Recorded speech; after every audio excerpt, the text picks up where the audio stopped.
இந்த video start பண்றதுக்கு முன்னாடி ஒரு முக்கியமான விஷயம் என்னன்னா, இந்த படத்தை ரொம்ப லைட் ஹார்ட்டடா இருக்கவங்க கண்டிப்பா பார்க்க ட்ரை பண்ணாதீங்க. கொல்ற மாதிரி சீன்ஸ்லாம் பாரபட்சமே இல்லாம அப்படியே காட்டியிருப்பாங்க. அதெல்லாம் ரொம்பவே அருவருப்பாவே இருக்கும். மூவி எண்ட் ஆனதுக்கு அப்புறமும் அந்த சீன்ஸ்லாம் உங்க கண்ணுக்குள்ளேயே இருக்க அதிக வாய்ப்புகள் இருக்கு. உங்களை மென்டலியும் டிஸ்டர்ப் பண்ணலாம். இந்த படத்தோட ஸ்டோரி லைன் என்னன்னா, ஹீரோயினி லிசா பெயிண்டிங்கை ரீஸ்டோர் பண்றதுக்காக சாம்புச்சி அப்படிங்கிற ஊருக்கு போறாங்க. போற வழியில பஸ்ல 3 பேரை மீட் பண்றாங்க. அவங்க பயாலஜிஸ்ட்.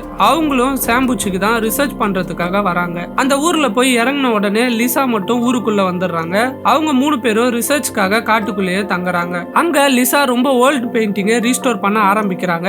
அதுக்கு அவளுக்கு கொடுத்த டைம் 2 வீக்ஸ் தான். அதுக்குள்ள நீங்க ரீஸ்டோரிங்க கம்ப்ளீட் பண்ணணும். ஏன்னா இந்த பெயிண்டிங் ஒரு எக்ஸிபிஷனுக்காக போக போகுது. நீங்க சீக்கிரம் கம்ப்ளீட் பண்ணா மட்டும்தான் ஃபுல் பேமெண்ட் உங்களுக்கு கிடைக்கும் அப்படின்னு அந்த பெயிண்டிங்கோட ஓனர் சொல்லிடுறாங்க. அந்த பெயிண்டிங்கை ரீஸ்டோர் பண்ண ஆரம்பிச்ச உடனே லிசாக்கு கெட்ட கெட்ட கனவுகளா வருது. அதெல்லாம் உண்மையில கனவா இல்ல ரியலாவே நடக்குதா அப்படின்ற அளவுக்கு ரொம்பவும் குழப்பமா இருக்கு. அப்போ அந்த வீட்டுல இருக்கக்கூடிய சின்ன பொண்ணு ஜூலியா வந்து லிசா கிட்ட, இது சபிக்கப்பட்ட பெயிண்டிங், இதை ரீஸ்டோர் பண்றது உனக்கு நல்லது இல்ல அப்படின்னு என்னென்னவோ கதையெல்லாம் சொல்ல ஆரம்பிக்கிறா.